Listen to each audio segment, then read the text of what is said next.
Yes, this is Teresa, and I am all set to record my podcast with Victoria Albina. Victoria is a client of mine, and we are trying something new today. We're going to video this. So I've been sitting here getting all set up with Zoom. I'm not the most technical person when it comes to this podcast. I've been kind of making this up as I go. So I'm excited to see how this is going to work out. She said, I'll do it if we can video it and put it on YouTube. I'm like, of course we can. So I'm on a bouncy ball seat. Whatever. So I've got it started. We're supposed to start at 3:15. So I wanted to get it started earlier. So if I needed to, I could edit it down. It's Friday, 3:15, Friday the 13th. And I poured myself a glass of Prosecco because I can do that. Also, what was I going to say? Lost my train of thought. I did make a list of notes for this podcast because I have so much I want to go over with Victoria. I'm not going to tell you about her. I want her to tell you about what she does and kind of geek out over that with y'all. I'm a huge fan. I have the privilege of going to New York City and photographing Victoria a few times a year. And you'll recognize her probably when you see her face. She's just the coolest. I actually met her through another client, Cara Lowenthal, that I talked about on episode 4. And I have some pretty cool clients.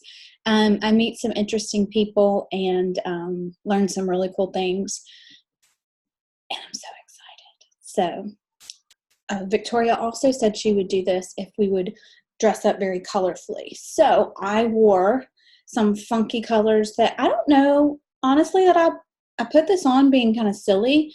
And now that I have it on, I'm like, I would wear that out. I would do it. I wore something very similar when I had my headshots done with Wendy. I had like a leopard tank top on and some bright pink earrings. And I had this like Mrs. Roper kimono that Toby calls it my like Mrs. Roper look. But I also threw this on. So I'm excited to see what Vic has. I almost went like super crazy and put Pippi Longstocking braids in. But I was like, what if she shows up and she's just colorful? And then I have Pippi Longstocking braids in. That might be a little, whoa! I'm sorry. Oh, hello. Video. I'm so excited. Oh. Hi. How you doing? I was just, yes, ma'am. Uh-huh. I take these orders quite seriously, so. Same. I've already started recording, and I was just talking to myself or the 150 people who have downloaded my podcast. And it's been like 5 minutes since you released that thing. True. And I said that you said that we should be colorful, and I'm like, done. Oh, you're drinking water. It's one of my top 27 favorite beverages. Is that wine? It's Prosecco, but yes. It is in here, isn't it? I did have water earlier. Mm-hmm. So, I mean, I did hydrate, but I figured I would be celebrating because I'm so excited to see you. Likewise. Hi. So excited. How are you? I'm well. How are you? Good. Are you enjoying your Friday? Because you take Fridays off? I always end up working, but yes, it's supposed to be an admin day. Oh, yes. Yes, I see. Okay. Well, I'm so thankful that you're on my little podcast. I'm so proud to have you on it. You look incredible. Likewise. I feel like at some point we have to see that side fabulousness on your hair. Look at that. What, you like that? I mean, that's just like a surprise. Surprise! What happened was I ran out of fucks about what other people think about me. Mm-hmm. You're on your podcast? Yes, please. Okay, great, because coming to you live and direct from New York City! Woo! Capital of the world. Yes, I have some notes. So I've learned a lot about podcasting, and one thing is I have to have notes because I will go down a rabbit hole. Girl, please. I'll start talking about things that nobody cares about, and I mean nobody, including me. Oh, sure. Okay. So I made notes. Oh, you're good. Go ahead. What a wild idea. The microphone. Look at your microphone is fancy. Like that? $99. Oh, look at Put you. it right It's like a here. radio show now. Thank you. And I'm going to check my little preferences in the Zoom. This is going to go on YouTube, right? I hope so. I think why not? I mean, it should. I have a YouTube channel. So, I've never told anybody but until just now. I have a YouTube channel. well, here we go. We matched too. I love that we kind of coordinated. We didn't even plan it. So I was saying earlier, this is my Mrs. Roper kimono. It's so good. Thank you, TJ Maxx. And I got this on the beach in Mexico for probably way too much money, but I don't remember. And then a friend makes these earrings in Savannah. Are they leather? I'm going to say they're vegan. They're vegan leather. Yeah. That is such a nice way to say they're plastic. I love it. Vegan leather. Mm-hmm. Leather. But so, and it's still like 100 degrees here. Oh yeah, it's like humid and gross here, but my hair likes it. So. Oh, good. That's good. That's good. Well, I'm so excited. It's so nice to see your face. Me too. It's such a regular pleasure. thing. So I want you to first off introduce yourself. Tell us who you are, what you do, all the things. So excited. Okay, great. I'm also so excited. I'm also a Leo, so I'm very excitable. Let's just put that out there. Okay. Okay, great. So my name is Victoria Albina. I am a life coach. And let's see, hold on. So I'm a life coach. I'm an herbalist. I'm a holistic nurse practitioner. And I guide folks in pranayama breath work, which is super amazing. Teresa, I really just realized I failed to put on a really bright lip. I feel like we're doing your viewers a disservice. Well, if you need to take a moment, I had a brighter lip on and then I went and ate chips and queso and it went away. Yeah. Find it again. Should we pause the recording? Obviously leaving this in because this is the realness, and touch up and come on back? I think that we should do that. I think we should. While you do that, I'm going to talk about you a little bit. You go do your thing. All right, girl. So the way I met Victoria was through Cara. And the first time I met Victoria, it took about all of 2 seconds for me not to be completely obsessed with her. Like completely obsessed. You know how you just meet those people and you're like, wait a minute, I think I'm supposed to know this person forever and be their friend and do all the things with them. Our personalities, I'm not a Leo. I'm like a Gemini Cancer. My birthday is on the solstice of June 21st. And so I just pick whichever horoscope I want that day. I don't know if that's allowed, if there's rules, but that's what I do. So I don't know if like there's friends, like I don't really do, is that astrology or astronomy? Astrology. I don't really get into astrology that much, but if I did, I would be curious to know if a Leo and a Cancer / Gemini, who makes up whichever one she wants to be, go together very well. Actually, I think Toby's a Leo. Interesting. Anyhow, we hit it off immediately. I think that Victoria, I don't know if this is a compliment, but I mean it as a compliment. Are you listening? No. Oh, you should listen to this. I mean this as a compliment. You immediately reminded me of, and actually I think this goes really well with your inner child work. Okay, we'll get to that. Okay, great. When I met you, this is before I knew about that work. Love the lip. You immediately reminded me of grown-up Punky Brewster. Yes! So that's okay then. Oh, no, okay. That's like a dream come true. And I mean, literally, that's like the best compliment I could ever. I mean, the only other better compliment I could pay someone would be grown-up Pippi Longstocking, which I claim. Sure, as well you should. Or grown-up Rainbow Bright. Ooh. But you get grown-up Punky Brewster. And I'm like, oh my God, your energy that you put off was just so like, yay, this person's fun. And then as I got to know you more and you launched your podcast, and then and I don't want to get ahead of myself and ahead of my notes, but the work that you have been teaching me about our inner child, I was like, wait a minute, she's nailed this inner child. So we'll get to that in a second. Oh, look at that. It's me. I keep her right there. That's adorable. Okay, so introduce yourself now that you have your lip. Okay. So hello, my name is Victoria Albina. I am a life coach trained through the Life Coach School. I work in a cognitive behavioral and somatic framework, and we can talk about what the heck that means. I'm also an herbalist and a breathwork facilitator, and by training, am a family nurse practitioner. Oh, that's a lot. It's a lot. That is a lot. That. Is there one thing in all of that that you like the most that is just like your, I think I could guess, but guess. Your breath work. Yeah. Yeah. It's so amazing to walk into like a blank slate room, like, and hold space for this massive transformational energy shift in people. And I think now that I know you and I follow you, I know more about breath work, but for someone that's listening that's like, what is that? Could you explain what breath work is?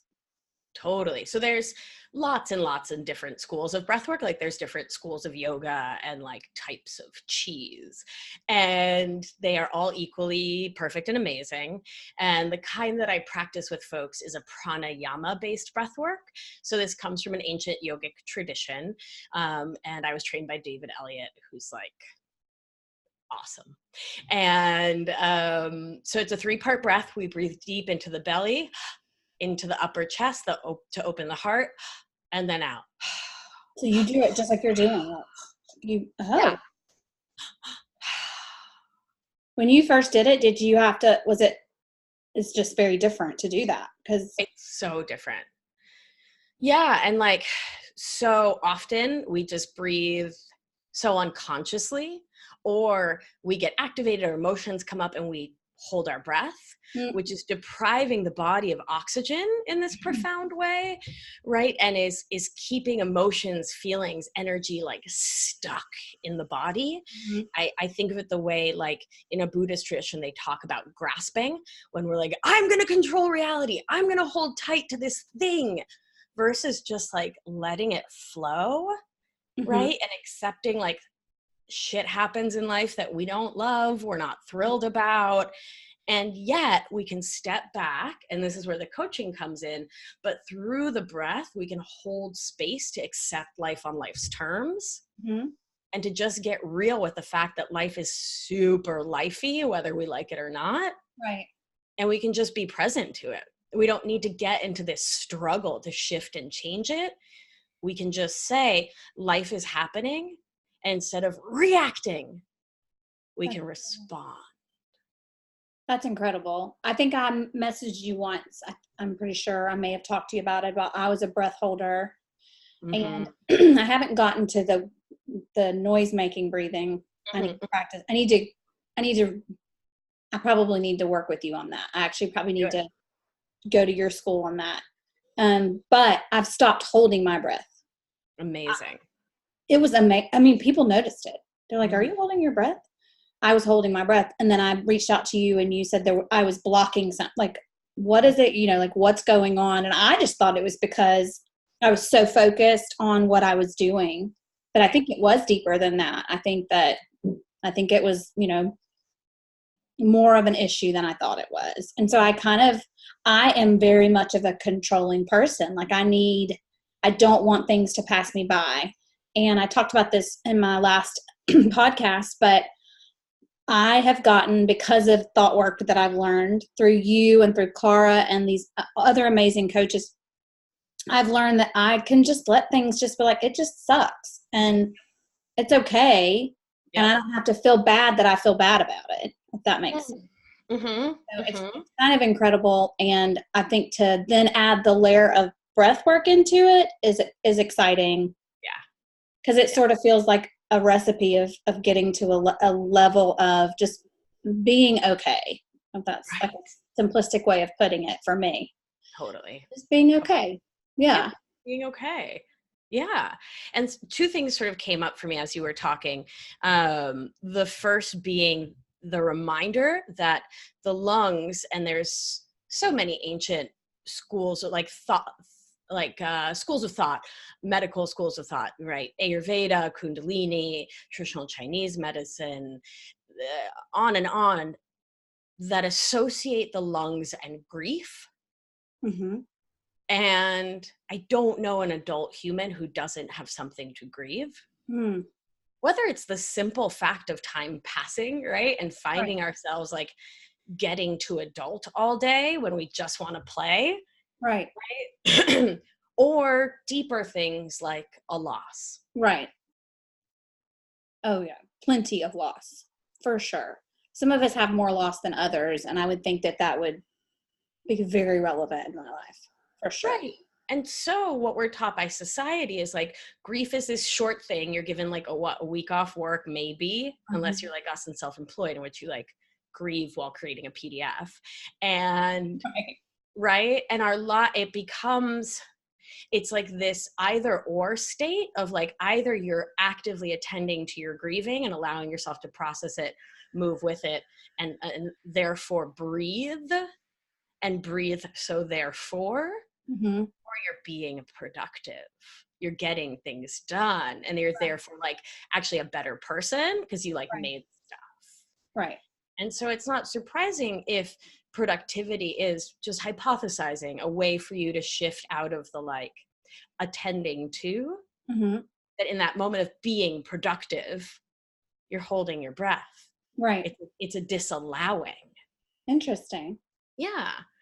Which, let's always remember, these coping mechanisms come from genius, brilliant places, right? Like it's your inner child being like, oh, don't look under there. There's monsters under the bed. It's very scary. Yeah. Like, right? And so you turn the lights on because that makes monsters go away. So instead of staying with the grief, with the challenge, with what feels hard, we go into doing to take the place of. Right. Right? Makes sense. It's really like smart, psychologically speaking, because it keeps you from suffering. Well, and grief isn't always death. I think we label it always, but it could be like any kind of discord in your life or just stress or strife. And my tendency in life is to be like, nope, like everything's great. I'm so happy. And I'm just such a great person in terms of like positivity. And so I can't deal with that. I need to fight that. And so I've learned to just be like, well, that kind of sucks. And I'm just going to acknowledge it and let it suck and let it pass. I had a really, really crappy situation yesterday, really crappy situation with a client that was just bad. I mean, it was bad. And I cried and I had my little meltdown and, it was just like gross.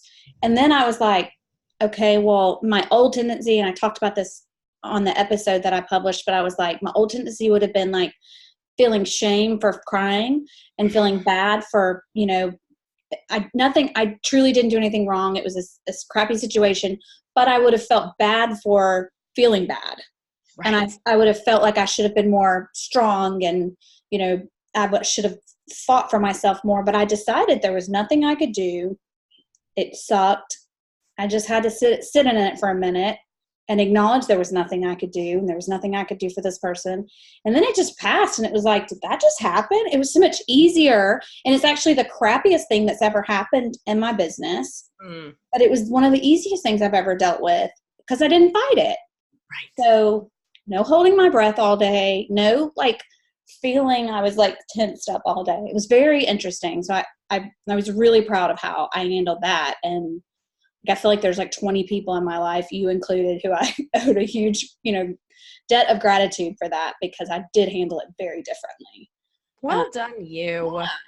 I mean, I think there'll still be times where I'm like, that really sucked. And I still want to handle that. But overall, I mean, it was just different. It was just very different.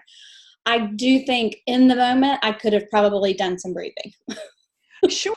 Yeah. I mean, some throwing of things and some crying and some screaming, but. Right. Right.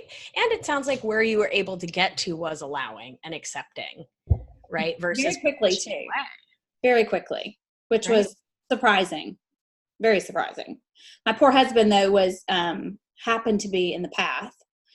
He's not usually home in the morning. He leaves early, but he just happened to be home when an email came in and I was like, I said, you probably should leave now. Like, it's not safe here. But again, I handled it much better than I thought I would have, but so I'm just excited for that work in my life, and I want to know more about the breath work. I'm curious. Tell me about, because I follow your story so closely. Tell me about the bowls.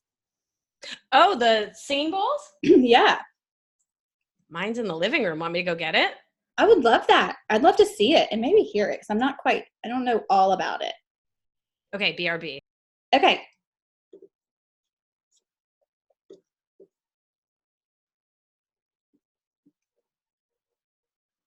I definitely want to ask Beck about inner child.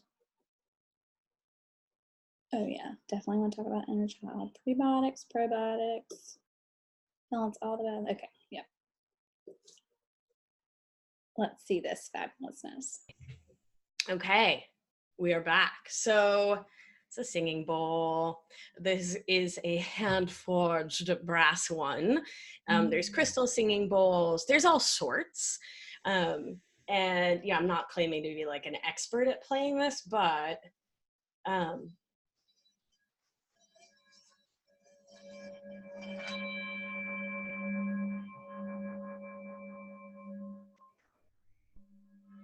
it's so calming. So do you do that like one time, like at the end of a yoga class, sometimes they'll do one thing, or is that constant when you're like, how is that utilized for you? So I got it originally for my own practice. So this one's tuned to the note of D as in dinosaur, which is the note at which the vibration, the frequency of the heart chakra. Mm-hmm. And one of my lifelong coping mechanisms, one of my own favorite ways of buffering against challenging feelings, the way you hold your breath, mine has been to over intellectualize. And so I'm like a champion at taking any situation and overthinking the heck out of it as a way to shift into a false sense of control. Oh, okay. Good times. And so Probably exhausting. oh my gosh, yes, it's so exhausting. Yeah. Right. Because it also takes like everything and makes it into a problem, a number one. B, number two, posits that there's like a solution.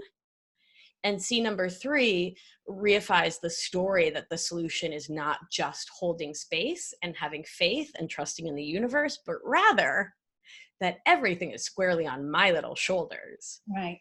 Right. So it takes that, like, I should do a podcast about Atlas syndrome, but like, I don't know if that's like a thing. I should Google it. I think I made it up, that name. Sounds good to me. I mean, I should Google it because maybe someone like wrote a book of the same title. But I found myself at one point being like, oh, I can imagine that I feel like Atlas, right? With the whole world on my shoulders, like, weighing me down. Right.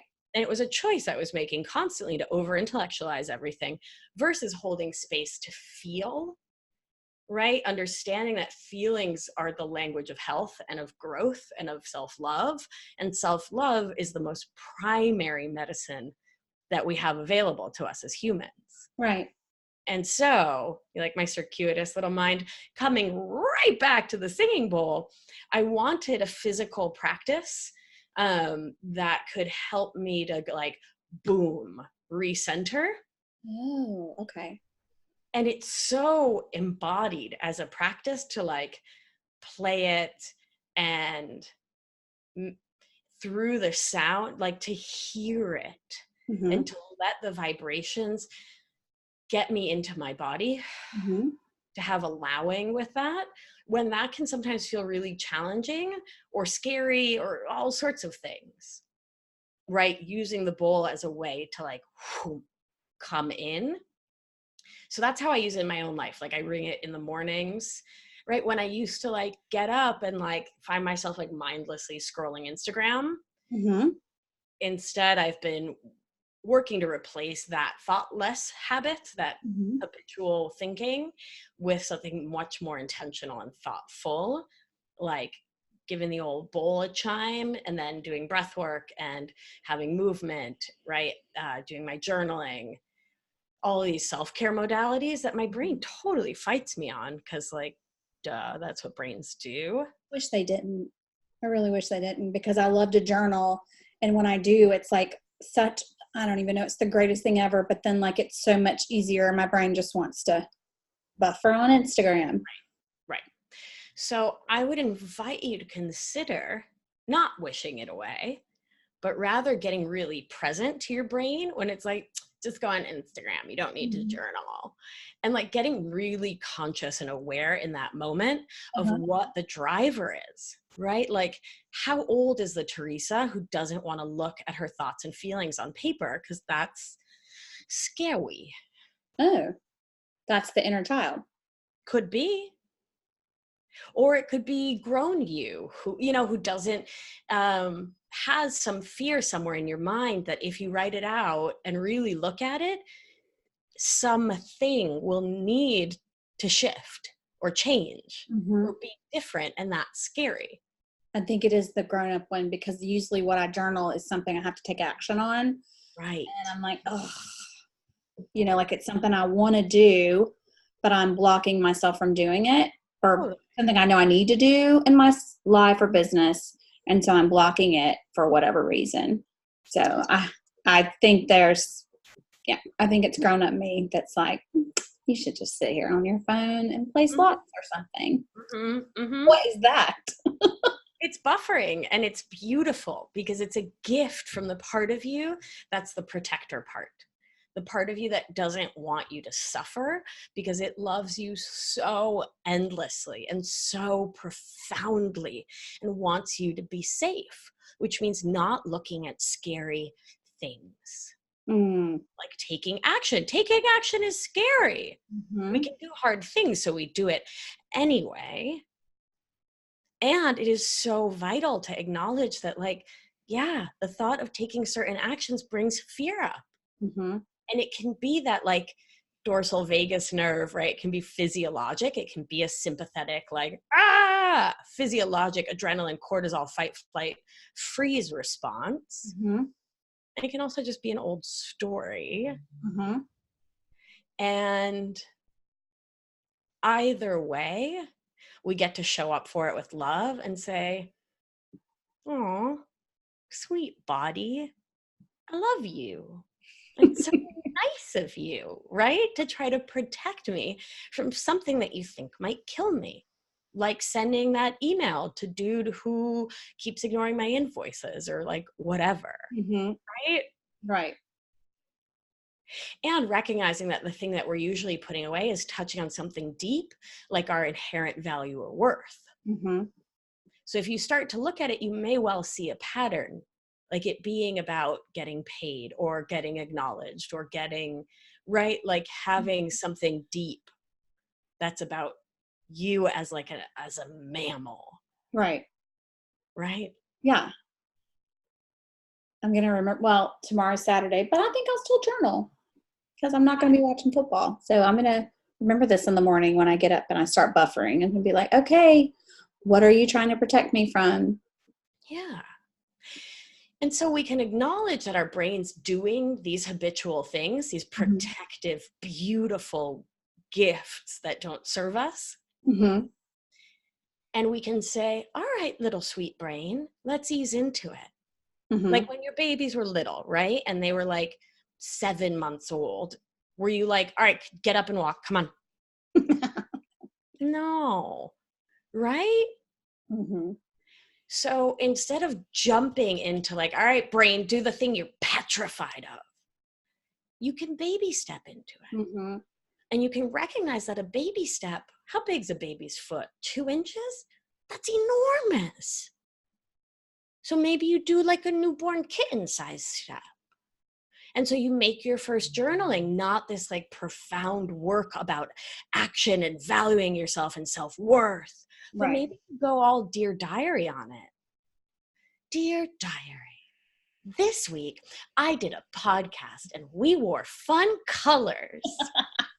Right? You go like all 8th grade on it. And maybe that's a point, because I do try to go all out on everything.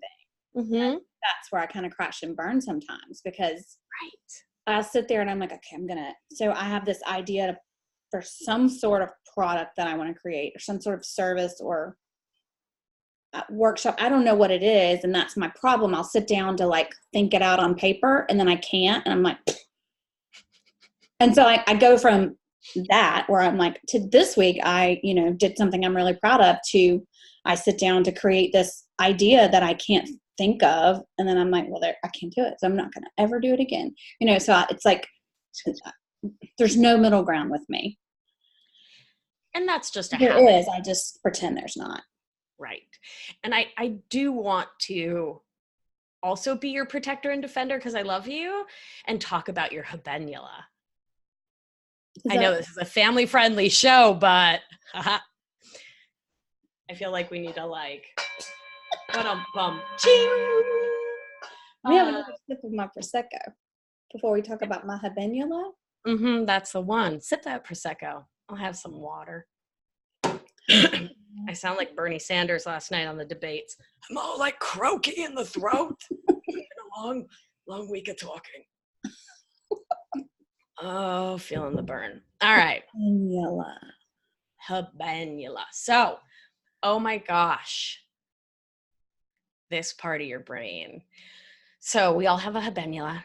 It's a part of our brain. I think of it as like somewhere between the prefrontal, like I can drive a car, I can typing, I can do emails, like I can make rational decisions, I can have meta thought, like both meta in the like Buddhist 2T's way, and like meta thought, like I can think about my thinking. And like the lizard brain, right? That back part of our brain that's like heartbeat, breathing, pancreas, like do animal work things, right? Like the part that also will jump to fight, flight, freeze. And it's somewhere in betwixt.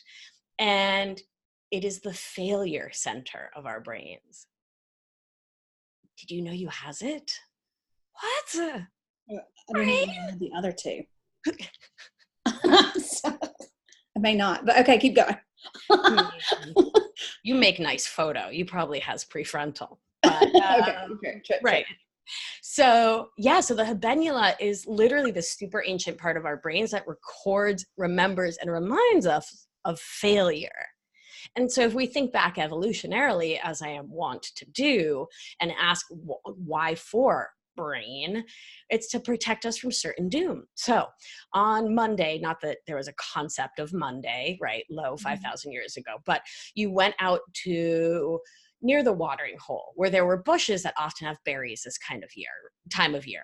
And so you went out there, and not only were there no berries, birds had eaten them all, but there was a hippo in the water. And we know that the hippo is the most dangerous animal in Africa. So, oh my God, you grab the children and you run.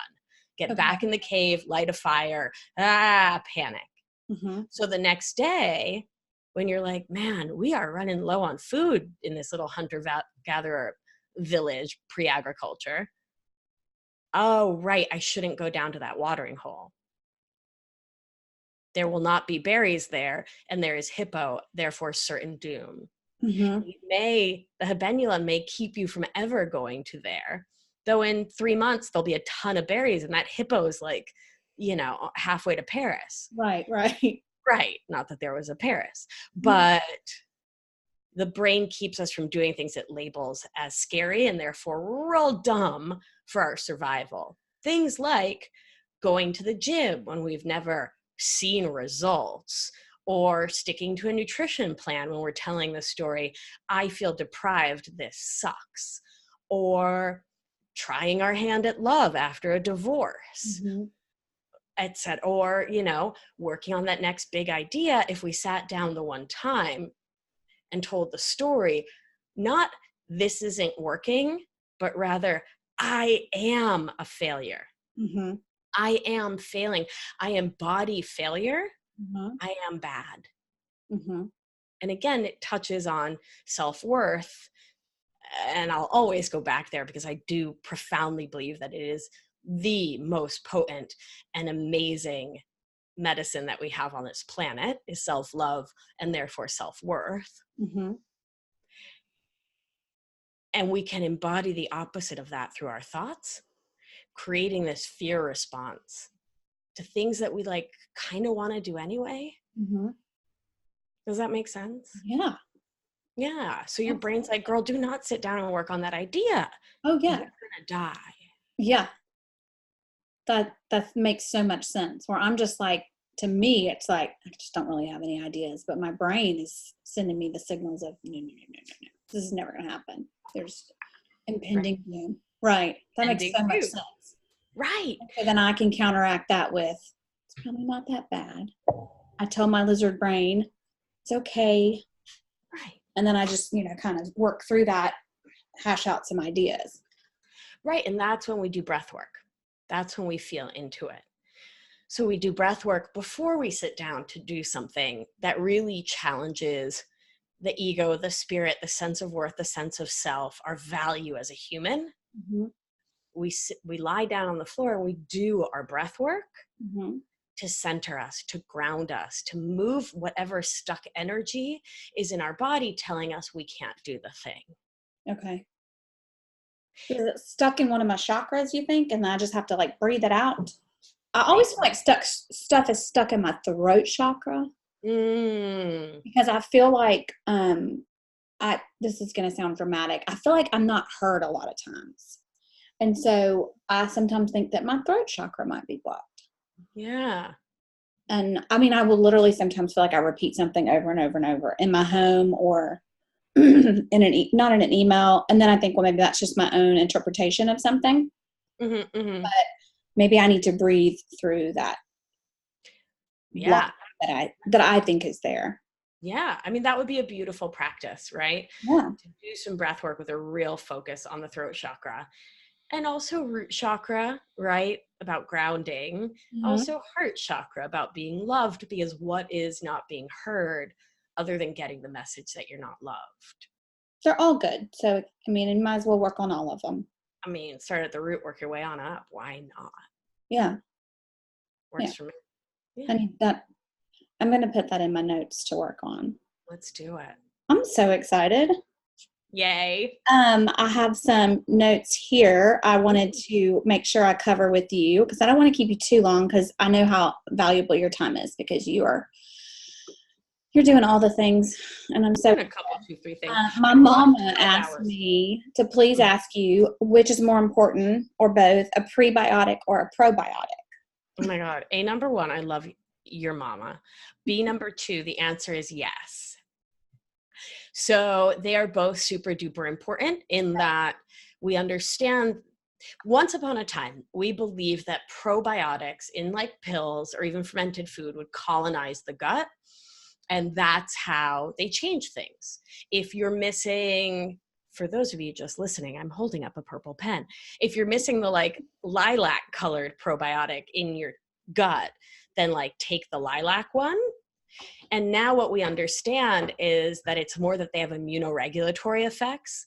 So adding in what we know to be commensals or helpful strains of bacteria, lactobacillus, all sorts of lactobacillus, acidophilus, right? We could go on, but it's probably boring. But like a balance in both the phyla, Bacteroidetes and Firmicutes, getting those into a right balance actually modulates the Th1, Th2, the immune system. Let's just say that, the immune system, therefore helping to regulate the gut. Could there be some transient colonization? Yeah, sure, totally. Okay. Does that make sense? You know which ones are missing in your stomach. Well, so we can do things like stool testing. Okay. So I have historically done a stool test called GI MAPS, which is DNA PCR. So it looks at the DNA of stuff in your poop. We do also understand that the fecal microbiome is not always the same as the gut microbiome. The real answer is this is brand new, newborn, premature baby science. Okay. We think we know a lot more than I believe that we know. And so I recommend that people take a broad spectrum probiotic, absolutely take a prebiotic, and I'll talk more about them in a second, but really focus on nutrients and really focus on self-love as the most important prebiotic. I've never said that before, but that's like, someone write that down. So what are prebiotics and why does self-love matter? So prebiotics are the precept, they're what comes before life, bios, life. And so prebiotics are the food for probiotics, both the ones we take in a capsule or eat through fermented foods, and the ones that have colonized our guts because we've been alive, and that's how they get in there. Prebiotics are vital because if we're just putting the probiotics in there, we don't know whether they will thrive. That's the sort of like cut to it answer.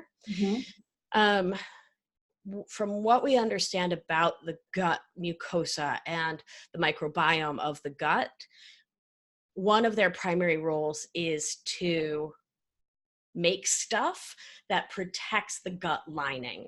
And so that's why, one of the many reasons why we love our good bugs in our gut so much. So we talk a lot about leaky gut, which is when there's like actual microscopic, but holes in the lumen, the lining of the gut that allows food particles, antigens, things our body is reacting to, as well as things like, you ready? Lipopolysaccharides, which are a residue from like gram-negative bacteria, ouchy bad bacteria. And so those can then spread systemically and are inflammatory in nature. And so we want the gut lining sealed up as tight as humanly possible. Every mucosa has its own microbiome. This is something we're coming to understand. The vagina has one, the bladder has one, the rectum has its own, the mouth has a microbiome, sinuses, pretty cool. And they all have different beasts. Unbelievable. Look at that. And the prebiotics, we understand that polyphenols, fibers, and different stuff in like berries, leafy greens, all fruits and vegetables feed the good guys who take care of our gut lining, who protect it and keep it strong, like an integral. Is that English? Like integral, like whole. They keep it whole and keep it like well knit together, like a well knit sweater. Okay. Right? And when those aren't present is when we get that leaking that can lead to symptoms for like IBS, heartburn, depression, anxiety, eczema, rosacea. I could go autism. We're not going to talk about the MMR autism thing because we're not. I decline. But what I will say clearly from the Wakefield study, the like super controversial one, is that he did evidence that there is what we would now call leaky guts in kids with autism. It is part of the picture. And so allergies. I mean, I could list 100 things. I can't even imagine all that it touches. Like legit everything. Yeah. And so then we pull back and we get more psycho-spiritual about it and talk about self-love, which is in a way the antidote to imbalanced cortisol. So when we freak out, our adrenaline spikes followed by cortisol. So adrenaline's an acute phase reactant. It goes boom when we smell or see a lion or a hippo or something else that wants to eat our face. And then adrenaline, boom, crashes out while cortisol's coming up. And so that's often why, like in a shock situation, a tsunami, a fire, you'll see people sort of sitting on the sidewalk like, whoa, like looking very Michael Jackson Thriller, because they've like dissociated. They are like in this cortisol hot mess, sympathetic, like, whoa, freeze state. Right. We understand that cortisol thins mucous membranes. So the more often we are taking things personally, making something mean something about our value or worth as a human, judging ourselves, judging others, shifting our, having a reaction instead of a response, a pulled back, parasympathetic, this is just a thought. It doesn't, this isn't real. It's simply a thought creating a feeling. I can feel into this. I can feel it in my body, and then I can release it like you did with that client where you had the cry and you had the upset and therefore felt better. When we can do that, we auto-regulate our adrenals. We auto-regulate our cortisol levels. And so we keep that thinning of the mucosal membrane from happening which therefore brings better nutrition into those colonies of good bacteria, therefore enabling them and supporting them and staying alive. And they keep you alive, sane, happy, healthy, pooping properly, not having acne, allergies, rosacea, etc. And you make such a good point, and it immediately reminds me of 2 years ago. I worked with a client a lot, and it was a very high stress environment. And whenever they really weren't, I was stressed out. They weren't really stressed out. They were used to that environment and dealt with it well, and it really wasn't an issue. But I'm very, like, just everything so. And so I was remote. I was here at home. And so when something would go wrong, or I would take something, I would kind of freak out internally. I would get this burning in my stomach, and it was like someone was pouring gasoline down my stomach. And I didn't really notice it at first. I just thought it was like nerves, I guess. I didn't think about it. Well, then I started to have all these tests done, and I was having all these health problems, and my hair was falling out. And the doctor said, I think you're under a lot of stress. Well, the job was so great, and it was so cool, and it was such a fun job that I kept saying, I'm not under stress. And then I noticed one day that I had this immediate physical reaction to something that happened on this job, and my body, it was like it revolted on me, and I felt this like acid heat. And I'm like, oh my God, he's right. And so sure enough, I ended up having to have all these endoscopies and all kinds of tests. And so I quit the job. And sure enough, it probably took 6 months for it to kind of self-regulate. But my stomach, I don't know what it was doing, and I don't have the scientific terminology that you would have, but it was telling me that I was killing myself being in an environment and not loving myself or loving the people that I was around or loving I actually enjoyed it, but not like I should have been. And I don't even know how I didn't see it sooner. You know what I mean? Like I guess I was so in the middle of it that I couldn't see it, but it's incredible to me how much stress can affect your health.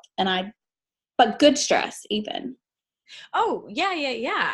I mean, I would question if, like excitement, you know what I mean? Like excitement and adrenaline, and like a deadline that's like really fun. And we would go to these really exciting events and do really cool things, but I was always like keyed up about it. And so then it would create this like energy in me of like, exactly. Right. And I realized that it was affecting me. And so to hear you talk about how like self-love can affect it and all it does to you, and it kind of, it's like immediately that's what I thought of. I do have one question for you, and sure. If it's something you want to side table for another conversation, then I'm perfectly fine with that. But I have friends who have I think he's 7 months old, and when he was born by cesarean section, something, and I don't remember exactly what happened, so I may need to get you more information, but at the hospital, they put him in the NICU and immediately put him on intravenous antibiotics. Yeah, and the parents were so distressed because, and I didn't know anything about it, and I'm sort of, I'm kind of in the dark about like, why would that be a bad thing? But they're like, why would that be such a bad thing? And were they right to be so concerned for his health, like moving forward, his ability to, like, for his gut health? So, all right. So many layers here, right? So whenever asked if one should worry, my answer is always no, right? It doesn't ever serve us to worry about anything. But now that I'm replaying, I think you said be concerned or take action or be thoughtful. So, poor little Peanut, without knowing the whole case and the whole story, maybe he had some terrible infection and it was IV antibiotics or death, in which case that was the case. But you don't think that was the case? No. It may have been protocol. Yeah. So often when birthing people get Pitocin drips, there's this chain of events that happens the second we medicalize birth that often lead to protocols of treatment getting sparked in our super medically litigious society and culture that maybe wouldn't have been technically clinically necessary. Mm-hmm. And that said, like, I attended births in Mali in West Africa, and like what those gals would have given for like 1/14 of the medical intervention we have. So I'm not saying it's bad, Mm-hmm. right? That all medical intervention is bad. I'm just saying it has its place. And I believe that when it comes to birth, we have way over medicalized everything. Mm-hmm. And OBs are the most sued clinicians on the planet. So, so who knows why the poor little peanut got IV antibiotics. And I can imagine that the parent's concern was his gut microbiome. So we used to think that fetuses were sterile in utero, that their guts were sterile, that they didn't have bugs in them. We're starting to change our understanding of that. But what we do know for sure is that when tinies are born, right, they crown, the head comes out, and then as they move forward, I hope you put this on YouTube so people can see me birthing myself. And then the mouth tips open. And so we understand that in that moment, sorry, birthing myself just flattened my hair, and you know, I can't have that. The bigger the hair, the closer to God. And so in that moment that the mouth tips open, the maternal, sorry, why am I saying these gender non-inclusive words, Teresa? Well, in this case, it was, that would be accurate. So you're okay, great. Yes. Okay, thanks for the save there, Tiger. But so we understand that the microbiome of the person birthing, the pregnant person, makes this radical shift, usually in the last month to 6 weeks, and that's from memory. I'd have to like look that up to get you like more like data. Mm-hmm. And we understand that that shift is to give specific bacteria to the fetus as it's born. As the mouth tips open, that vaginal microbiome gets literally fed into who is now a baby. And that baby's microbiome is predicated upon going through the vaginal canal. Oh, wow. Cesarean sections save lives. The WHO says that there should be, I haven't checked this stat in a hot minute, either 3 to 5% of births should be, need to be cesarean section for the birthing person to like survive and be healthy, right? In the US, last I checked, is closer to 30, right? And like Senegal's closer to 0. Mm-hmm. So, like, it cuts both ways. Yeah. Bad pun, but okay, so yeah, so baby didn't get the appropriate microbiome dosing. One of the things that's been like cool in the last couple of years is seeding a newborn with the birthing parent's vaginal microbiome, like collecting it before a C-section and like putting it in baby's mouth. Mm-hmm. We don't have enough data yet to show whether that's doing anything, but we do know that kids who are born through C-section have more asthma, more allergies, more attention issues. I see that in clinic all the time, that I can correlate having been born by cesarean section with more ADHD, more depression. And it makes like you can science it pretty hard and like really quickly and easily. And I also think there's something to be said about the trauma of it, right? That we are like designed as mammals to go through this process of like moving with our birther through that vaginal canal and like slowly being exposed to light and air and oh my gosh, I'm born. Versus like those micro thingies I needed. Right. And I'm gonna like put all over me. Yeah. Right. Versus like the trauma of being born by a cesarean section, which is like, if you've ever been in the OR for one, they're pretty, it looks rather barbaric. I mean, I get it. Photographed twins. One of my best friends, she had twins by a surrogate. And so I was there to photograph the twins immediately after birth. And so I kind of got a peek, and you're right. It's intense. Mm-hmm. Again, it saves lives. And it's a lot. Mm-hmm. So I can understand why those parents, you know, IV antibiotics are pretty much full decimation of all the microbiota. Yeah, they were very traumatized by it, I think. Yeah, of course, it makes sense. Mm-hmm. And I think we can, of course, the first step is to love that part of us that feels traumatized, right? Give it so much love, so much attention, allow the grief, allow a good cry, allow the anger, the mashing of fists. And when we have processed that through our body, we get to decide if we want to tell a different story in order to not continue to carry anger, fear, grief, disappointment, the rest of it through into the rest of our lives and the lived experience of like, I have a healthy child who's he's like very healthy, very, alive. very healthy and happy. I haven't personally, we're very close to them and I haven't seen the effects maybe. But I just thought that was worth maybe asking while I had such an expert, access to such an expert. But I know they'll be interested to hear your take on that. But he's very healthy. Right on. And that they make baby probiotic drops. Actually, I remember her giving those to him, and breastfed. He's still breastfed, I think. So he's doing really good. So thank you for that. So glad. Oh, anytime.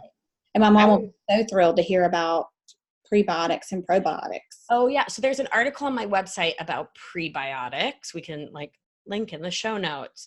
But my favorite ones are, our food versus like a supplement of it. Mm-hmm. That said, you know yourself, dear listener, and if you're not going to actually eat green bananas or green plantains or yucca or cassava or, but like all vegetables have some prebiotic to them. Some have resistant starch, which is a different form of prebiotics, but yes, you can get that in like a nice little powder. And this is such a great opportunity to say, please don't buy supplements from any online purveyors named after rainforests.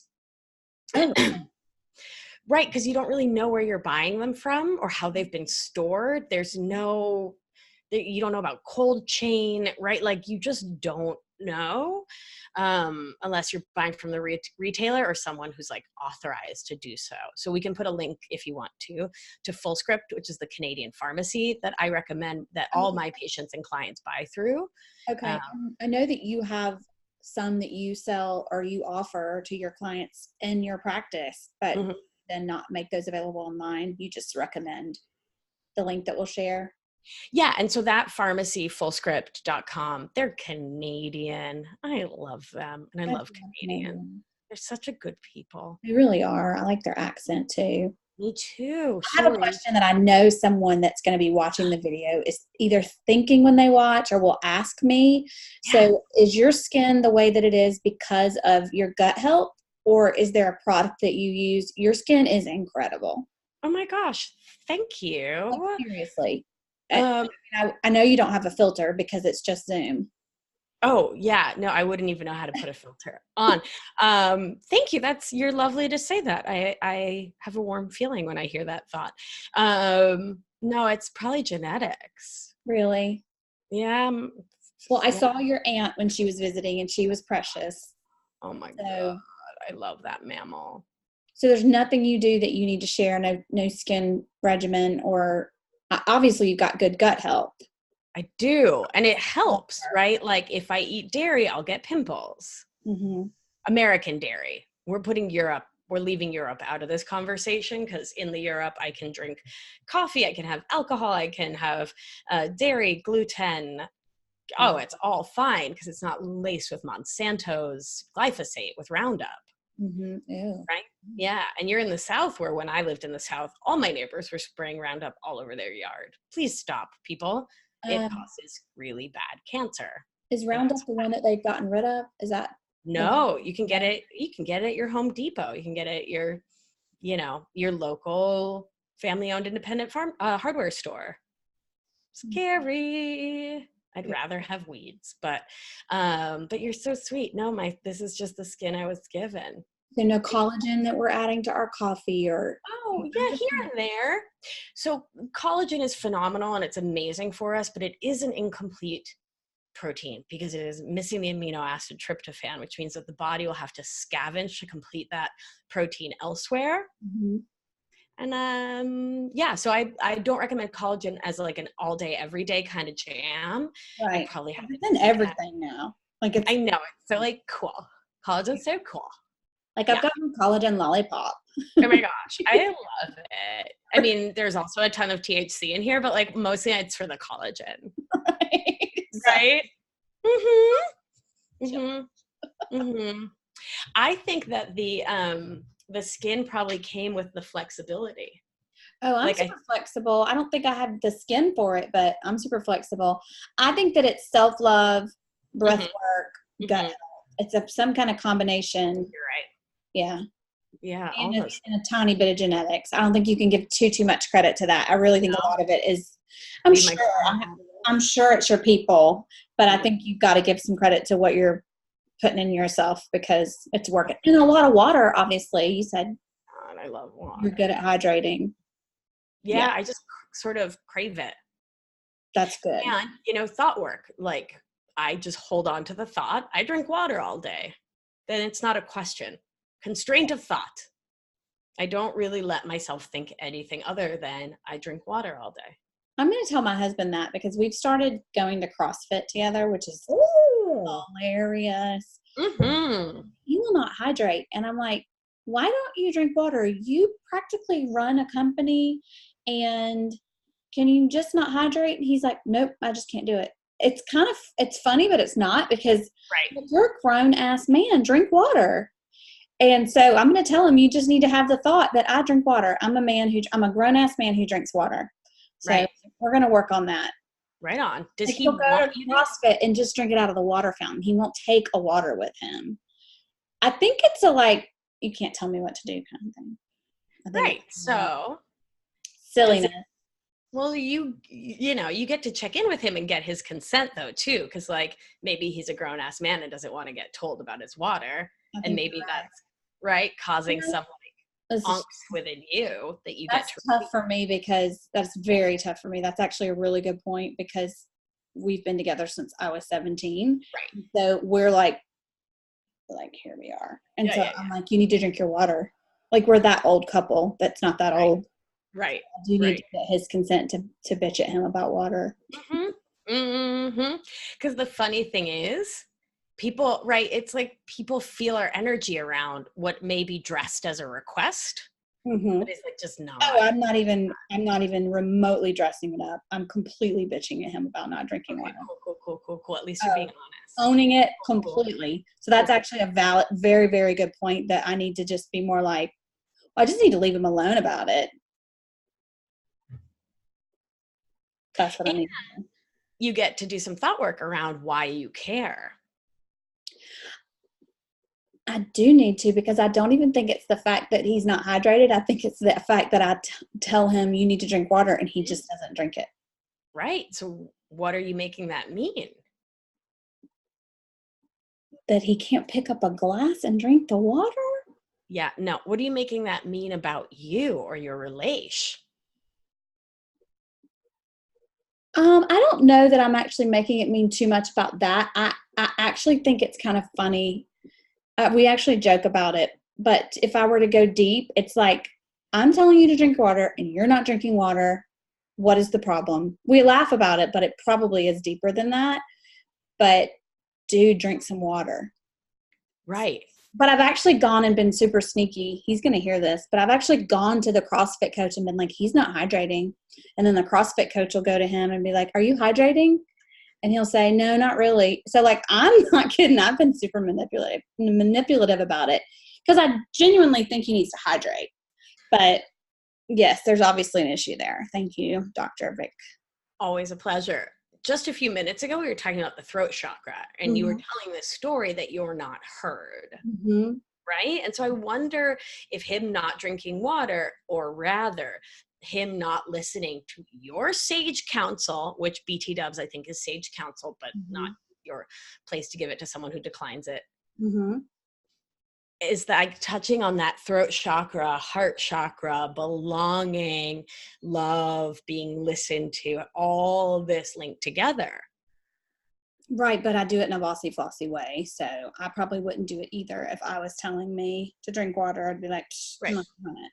So Right. that makes a really good point. So if I'm not listened to, I should probably look at what is not being listened to if I'm doing it in like a,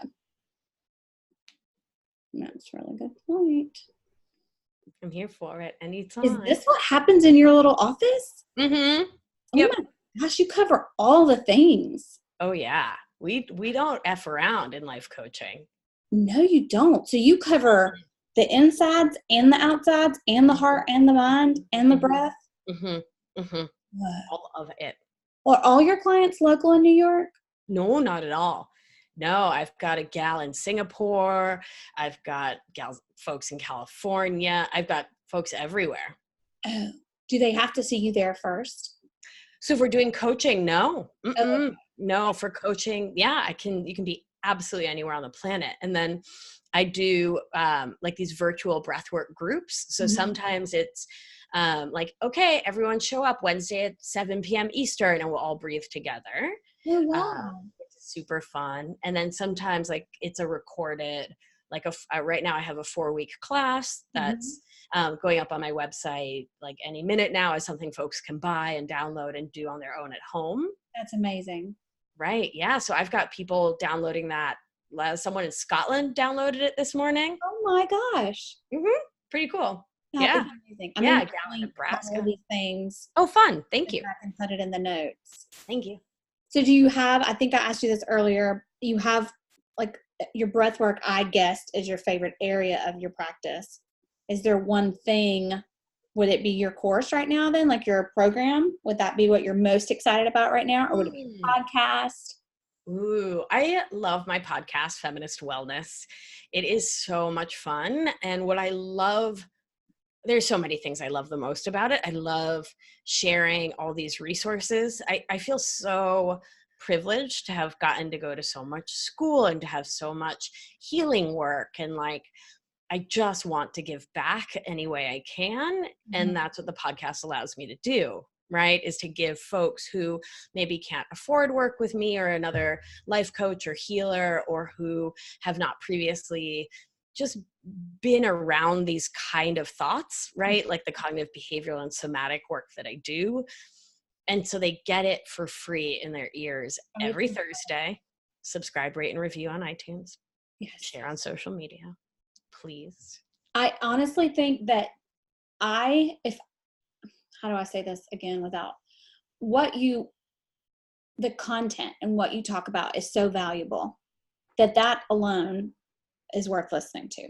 But your voice, I think you could sit there and talk about, you could say over and over, how much wood would a woodchuck chuck if a woodchuck could chuck wood? And I would listen to that because your voice and the way you are so prepared when you do your podcast, and it's so polished and so produced that it is like, I just want to fall asleep, but I don't, because I don't want to miss what you're saying next. And I get so much out of it. It's incredible. Do other people say that about your voice? I've heard I have a good voice for radio, as it were. Thank you. Well, I'm reading for your book so that you can put it on audio. Yeah, I'm excited for my book too. Are you working on a book? Slowly. Okay. Mostly on the note section of my phone while I'm riding the R train back and forth from Manhattan. But yeah, it's going to be all about how self-love is the most important medicine.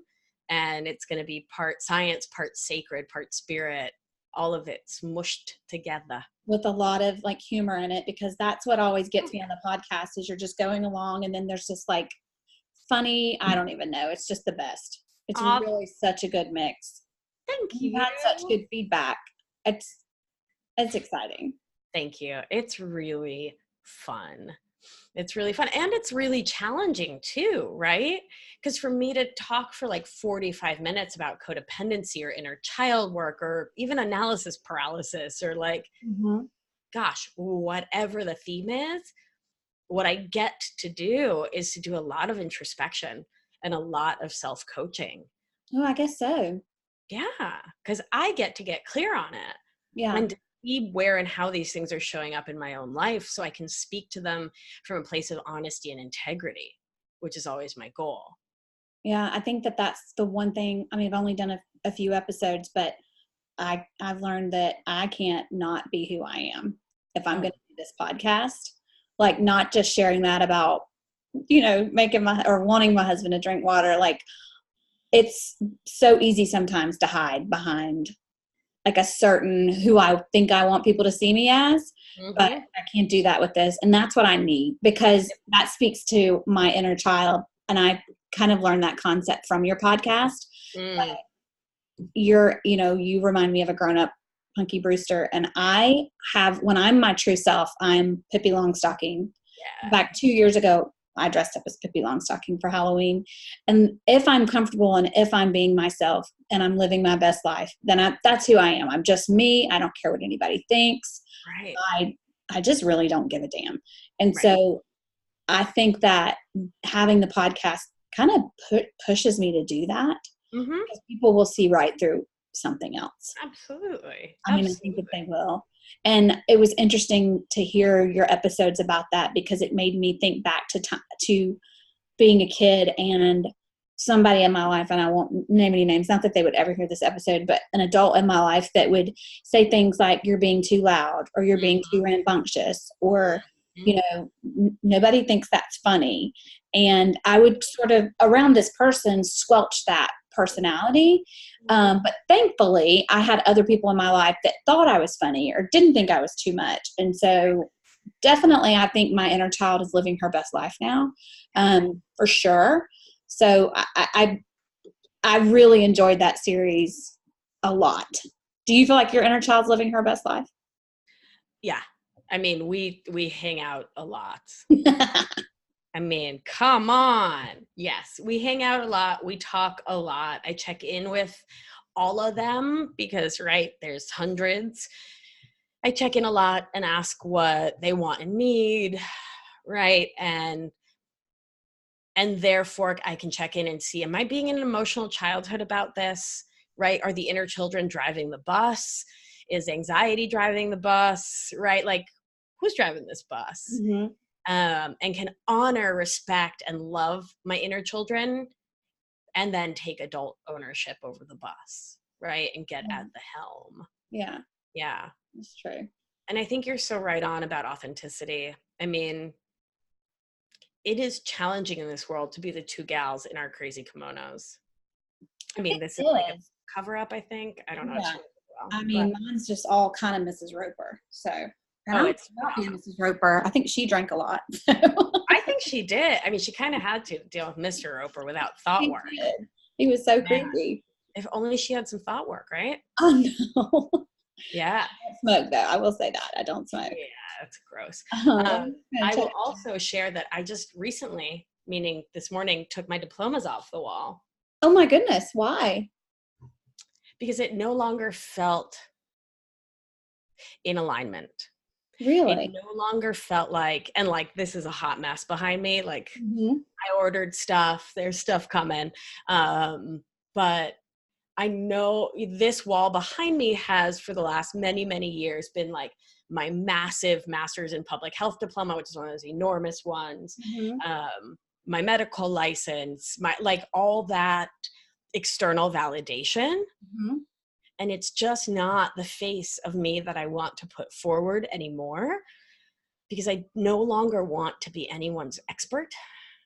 Like, I'm not interested in that. And I think the practice of medicine, both Western medicine and holistic integrative functional medicine, can so much come to be about the like white coat stethoscope person, even if you're not wearing a white coat or owning a stethoscope, but like, as expert on you, your health, your body, right? As the great knower, when I deeply believe that each of us is our own best physician, right? Like, I agree with that completely.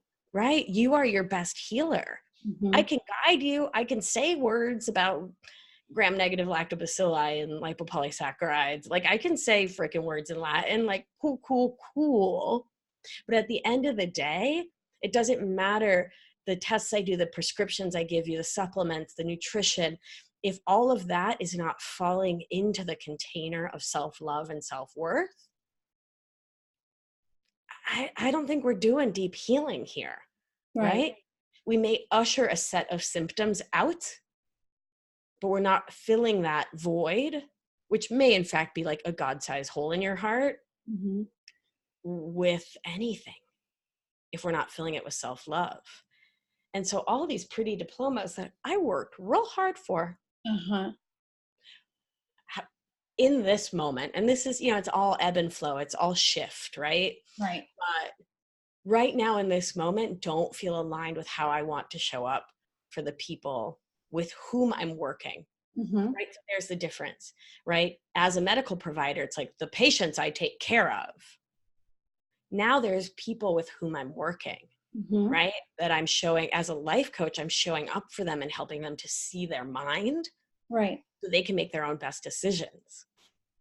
As a breathwork facilitator, my only job is to hold space, to create a sacred container and hold it tight, right? So people can like do their work within it, versus being like, you're breathing wrong, right? Or right, like it's a shift. And so the diplomas don't cause that shift, but they became emblematic in my process, so I took them down. I can imagine, the difference that, like, as a patient, not a patient, as a client, Sure, sitting here looking what the difference that would be.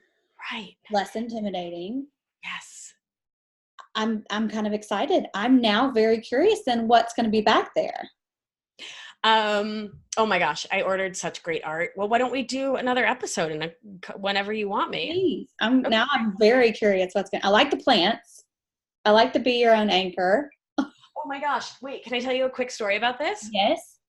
And this is definitely a golden girl right behind me. Boop. Is it Rose? Oh yeah. Oh, that's amazing. Oh, you know it. Oh wait, this is from the art school in Savannah. Oh, SCAD. SCAD. I bought it at like a student fair there. That is so cool. Right? And so it's so interesting. And then we'll talk about this. But for years, I've sat here, ringed my head, because I sit in the same spot for video sessions. My head ringed in diplomas, and my golden girl right behind my head. So like people couldn't see it, but I energetically knew she was there. And now I'm like golden girl forward. Do you know what I mean? Yes. Right. I'm just like taking my freak flag and being like, I'm a weirdo. I'm here to love you. I love that so much. Right. Yeah. Yeah. And so this is back in the day, I used to run these like online elimination diet cleanse things that were fun. It was like a 21-day nutrition reset. They were actually a blast. And an artist called me and said, I can't afford your offering at all. Could I make you some art? And I said, oh my gosh, absolutely. And she said, okay, what do you want? And I said, do the 21 days, see what it inspires you to make.